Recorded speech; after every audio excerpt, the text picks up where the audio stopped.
Migration has become one of the defining political challenges for the European Union. Europe's first migration crisis peaked in 2015 when 1.3 million people applied for asylum, mostly from the Syrian civil war. That number fell by more than half during the pandemic, but has climbed again. Between January and November last year alone, over 1 million arrived. In the meantime, 4.3 million Ukrainians have been granted temporary protection following Russia's invasion.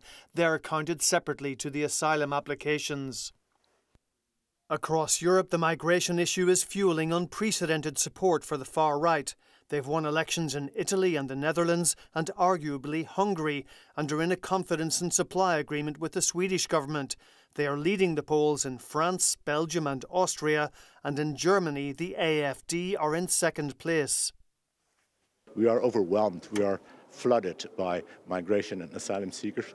So the original well-meant principle of asylum is abused for a simple migration, economic migration.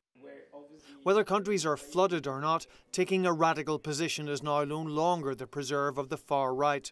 We have seen across the political spectrum, I think, a shift to the right, both when it comes to the rhetoric as well as, again, the policy measures that have been introduced. And I expect this to continue into the future. The EU Migration Pact is Europe's effort to finally get to grips with the problem. At the external borders, there will be enhanced facilities to document arrivals. Those from countries deemed safe will be detained, including women and children, while their asylum applications are fast-tracked. If their applications fail, they will on paper be returned. At the same time, member states will take in migrants to relieve pressure on frontline states, or pay €20,000 per asylum seeker they don't take in. We have an option, which is to provide financial resources as an alternative to accepting more migrants under the Pact. And while we'll have to decide these things as the situation arises, at the moment we're having huge difficulty providing accommodation for people coming to Ireland seeking international protection. Far-right parties say the Pact doesn't go far enough. NGOs say it's too draconian.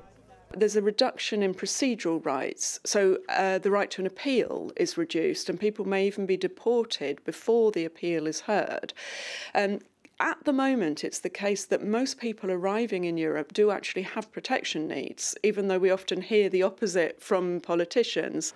Humans have migrated for economic and physical survival since time immemorial. Whether Europe can accommodate fresh arrivals or has reached breaking point, this issue has become a political turning point ahead of the European elections. Tony Connolly, RTE News, Brussels.